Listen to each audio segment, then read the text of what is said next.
ഈ ഭയങ്കരമായിട്ട് ദേഷ്യപ്പെടുന്ന ആൾക്കാരുണ്ട്. എന്നിട്ട് അവർ പറയുന്നൊരു ഡയലോഗുണ്ട്, ഞങ്ങളുടെ മനസ്സിലൊന്നും ഇല്ലാത്തത് കൊണ്ടാണ് ഞങ്ങൾ അങ്ങ് ദേഷ്യപ്പെട്ട് പോയത് എന്നുള്ളത്. അവർക്ക് വേണ്ടിയിട്ടുള്ളൊരു കഥയാണിത്.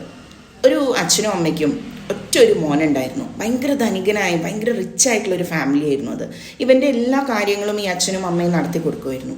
ക്രമേണ വളർന്നു വന്നപ്പോൾ ഭയങ്കര ദേഷ്യക്കാരനായിട്ടുള്ളൊരു കുട്ടിയായി. തൊട്ടതിനും പിടിച്ചതിനും ഒക്കെ ദേഷ്യം. അപ്പോൾ ഇവൻ്റെ ഈ ദേഷ്യം മാറ്റുന്നതിന് വേണ്ടിയിട്ട് ഈ അച്ഛൻ എന്ത് ചെയ്തു, ഒരു ദിവസം മകനെ അടുത്ത് വിളിച്ചിട്ട് അവന് ഒരു സഞ്ചി നിറയെ ആണി നൽകി. എന്നിട്ട് പറഞ്ഞു, നിനക്ക് ദേഷ്യം വരുന്ന ഓരോ സമയത്തും ഓരോ ആണി കൊണ്ടുപോയിട്ട് പുറത്ത് നമ്മുടെ ഗാർഡനിലുള്ള പലക കൊണ്ടുണ്ടാക്കിയ ബെഞ്ചിൽ കൊണ്ടുപോയി തറയ്ക്കാൻ പറഞ്ഞു.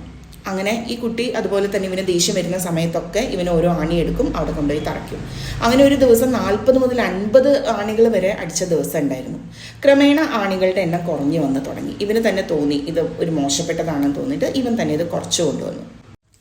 അങ്ങനെ കുറച്ച് ആഴ്ചകൾ കഴിഞ്ഞപ്പോൾ ഈ ആണികളുടെ എണ്ണം കുറഞ്ഞു വന്നു. പിന്നെ ഒരു ദിവസം വന്നു അവൻ ഒറ്റ ആണികൾ പോലും അടിക്കാത്തത്. അവൻ നേരെ അച്ഛനോട് പോയി പറഞ്ഞു, അച്ഛാ ഇപ്പം എനിക്ക് വലിയ ദേഷ്യമൊന്നും വരാറില്ല, ഇന്നലെയും ഇന്നുമായിട്ട് ഞാൻ ആണികളൊന്നും അടിച്ചിട്ടില്ല, എനിക്ക് ദേഷ്യം വന്നിട്ടേ ഇല്ലയാണ്.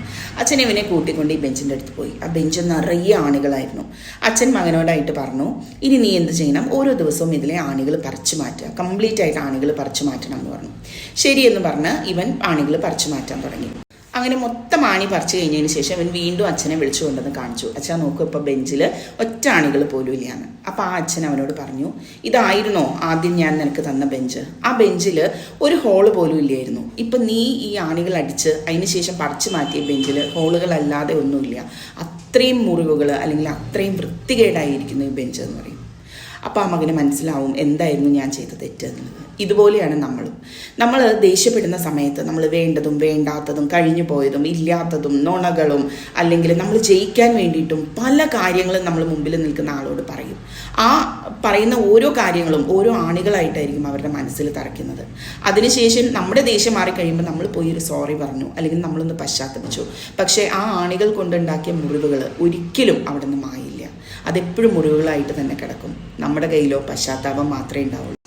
അതുകൊണ്ട് ഇങ്ങനെ മുറിവുകൾ ഉണ്ടാക്കാനും അതിനുശേഷം പശ്ചാത്തപിക്കാനും ഉള്ള ഒരു സാഹചര്യങ്ങളിൽ നിന്ന് കഴിയുന്നതും ഒഴിഞ്ഞു നിൽക്കുക. കാരണം എപ്പോഴും ആലോചിക്കുക, അങ്ങനെയുള്ളൊരു മുറിവുകളോ അങ്ങനെയുള്ളൊരു വാക്കുകളോ നമ്മുടെ മനസ്സിലാണ് കൊള്ളുന്നതെന്നുണ്ടെങ്കിൽ നമുക്ക് എത്രമാത്രം വേദന ഉണ്ടാകുന്നുള്ളത്.